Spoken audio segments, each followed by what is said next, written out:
میں آپ کو بتاتا ہوں، سیدنا غوث اعظم عبد القادر جیلانی رضی اللہ تعالیٰ عنہ منبر پر خطبہ دے رہے تھے، بڑا مجمع 70,000 کا مجمع، منبر پر جب خطبہ دے رہے تھے، عین خطبے کے دوران چھت پر سے ایک نہایت ہی کالے قسم کا سانپ نمودار ہوا، جس کی ہیبت ایسی تھی کہ مجمع میں سے لوگ ادھر سے ادھر ہونے لگ گئے۔ اس سانپ کی دہشت سے لوگ گھبرا گئے، لیکن وہ سانپ چھت سے اوپر سے آتے آتے سیدھے سرکار غوث پاک کے کندھے پر آ گیا، غوث پاک کے کندھے پر آ گئے، نہایت ہی کالے قسم کا زہریلا سانپ جس کو دیکھ کر مجمع منتشر ہو رہا۔ غوث پاک خطبے میں مصروف ہیں، اور اس کے بعد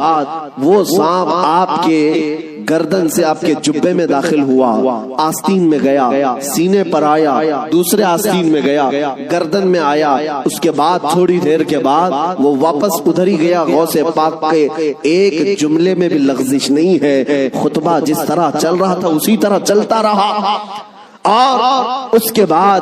اس سانپ نے فصیح عربی میں آپ سے کلام کیا، کہا ہے عبد القادر میں آزمائش کے لیے آیا تھا، اس سے پہلے میں نے کئی لوگوں کو آزمایا، ان کے یا تو زبان میں لکنت آ گئی، یا تو پیر ہل گئے، یا تو پھر اپنا بیان چھوڑ دیا، لیکن تمہارا حال تو یہ ہے کہ ایسا لگتا تھا کہ تمہارے جسم پر کوئی چیز آئی نہیں۔ غوث پاک رضی اللہ تعالیٰ عنہ مسکرائے، خطبہ جاری رکھا۔ لوگوں نے پوچھا غوث پاک سے کہ یہ کیا تھا، اتنا بھیانک سانپ آپ کے جسم پر آیا، آپ کے جسم پر کوئی جنبش بھی نہیں، لغزش بھی نہیں۔ سرکار غوث پاک رضی اللہ تعالیٰ عنہ مخاطب ہوتے ہوئے ارشاد فرماتے ہیں، میرا نام عبد القادر ہے، میں قادر کا بندہ ہوں۔ کس کا بندہ؟ قادر کا بندہ، قدرت پر یقین رکھتا ہوں۔ مجھے اس بات پر یقین تھا کہ اگر میری موت آنی ہے تو اس سانپ کے ذریعے سے آ جائے گی، میرے ہلنے سے بچنے سے میں بچ نہیں سکوں گا، اور اگر میری موت نہ آنا ہو تو اس طرح کے سینکڑوں سانپ بھی میرے جسم کا کچھ نہیں کر سکتے۔ موت و حیات کی قدرت صرف میرے رب ذوالجلال کے پاس ہے۔ میں اسی یقین کے ساتھ خطبے میں مصروف رہا، وہ تو امتحان تھا، ٹل گیا۔ عزیزان گرامی وقار،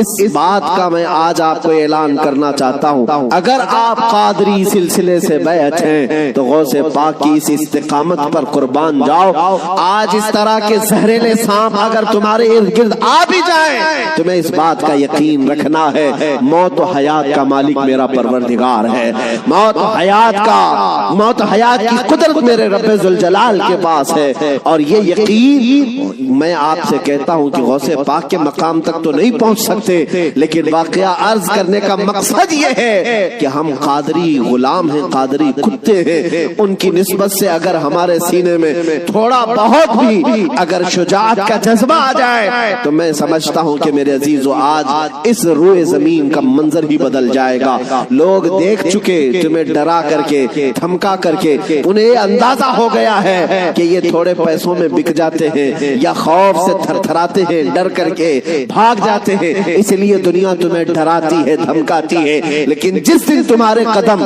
ڈگمگانے سے رہ گئے، میں یقین کے ساتھ کہتا ہوں بجلیاں آئیں گی، طوفان آئیں گے، لیکن تمہارا کچھ نہیں ہو سکے گا۔ اللہ کریم تمہارے استقامت پر مدد نازل فرمائے گا، اس لیے کہ قرآن میں وہ کہتا ہے ان الذین قالوا ربنا اللہ ثم استقاموا تتنزل علیہم الملائکہ، بے شک جو لوگ اللہ کو یہ کہتے ہیں کہ ہمارا رب ہے اور پھر اس پر جمے رہتے ہیں، مولا فرماتا ہے ان کی حفاظت کے لیے مولا فرشتے نازل فرماتا،